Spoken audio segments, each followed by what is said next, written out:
Hi, my name is Cachet Coleman. I'm 37 years old, co host of Restoring the Breach podcast, and this is my postpartum story.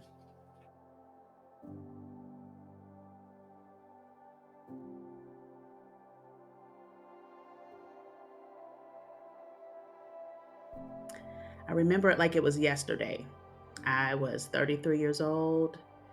I had, uh, I was a mother of three, getting ready to be four, happily married, and um, everything seemed pretty good.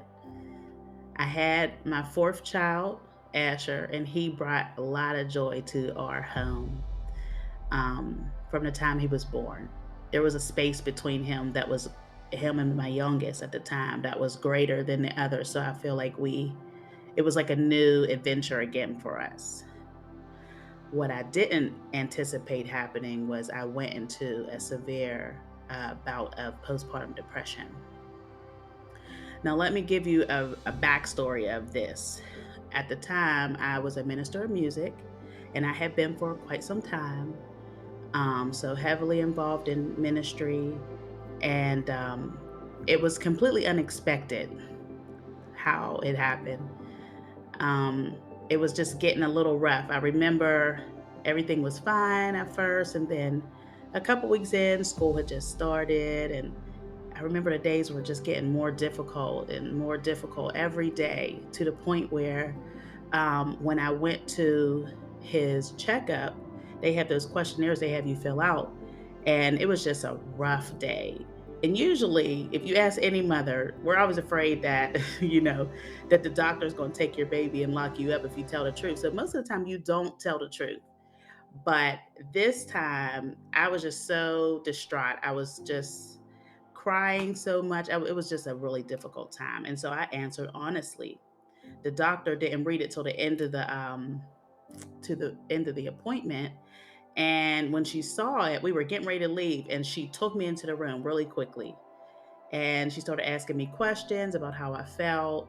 And she started trying to give me, resources for therapy, and um, different types of things like that. And I took it, but I didn't think it was that bad. I was just like, it's been just a rough couple of weeks. I had dealt with postpartum depression before. Um, and, when you're in church, you feel like if you pray hard enough, um, that you should be okay. You think that something's wrong with you. And so a lot of times you don't even want to admit how you really, like what may be really going on with you. Um, and so I took her information and I left.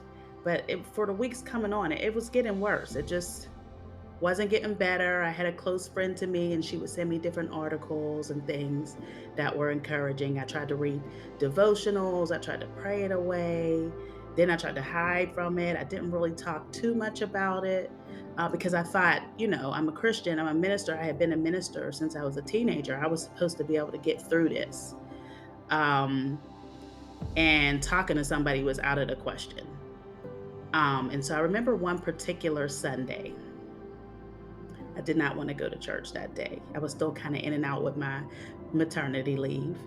And I did want to go to church that Sunday. My husband was, trying to encourage me to come if I was ready. He said it might, make you feel better. And so I kind of went for him. And then I saw, as the leader, you start to see, okay, well, it would, let me just go help out. So I went up there, and that Sunday, the Spirit of God had fell so heavy. And we were just singing and singing. And it was like God had taken over the service. And we were singing and singing, and, people were at the altar and things like that. And once it was over, the last song we sang was It Is Well With My Soul. And I was singing it, but I was sort of detached from it till the end. And by then, praise and worship had gone way over. And so, as a minister, you think about the time. So I got off the stage and I went and stood because there was still like this sweetness in the air. It was kind of lingering. And so they were kind of moving on, but not necessarily moving on yet. So I went to the altar and I just stood there. And I remember I started to cry. And my pastor came, and God had shown him in that moment what was going on with me. And he started praying for exactly what I needed in that time. So of course, the tears are falling because, I had a happy face on in front of everybody and I wasn't sharing with anybody. So I knew it was God who had paused that moment for me in service. And then there was a deaconess there. And again, so the pastor was done praying. I'm crying, I'm weeping. And I started again thinking about time, saying, oh, I'm taking too long at this altar. I'm up here by myself. I know they're probably ready to move on with service. And as soon as I said that to myself, like inside, she said, God is not worried about time. You could take your time.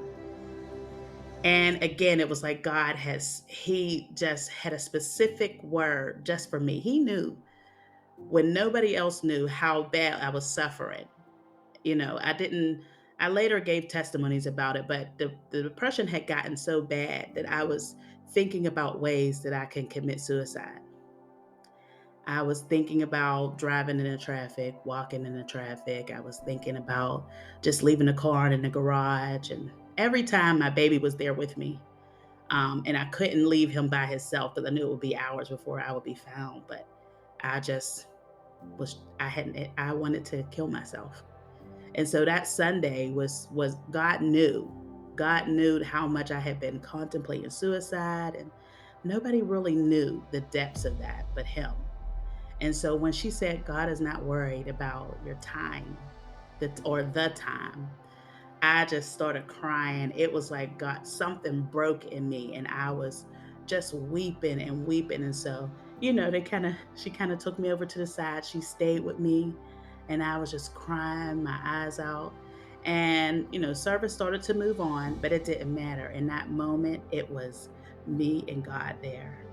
And I learned in that time, um, not only does God know exactly where you are, but He'll stop things to rescue you.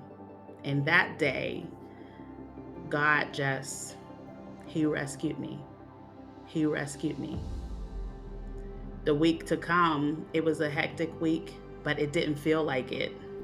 It didn't, I can't even describe the level of peace that I felt. You know how the Bible talks about there's peace that surpasses all understanding.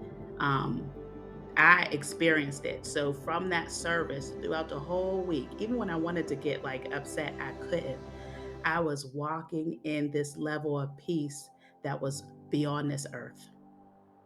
God walked with me. He kept me and he rescued me. That's my postpartum story.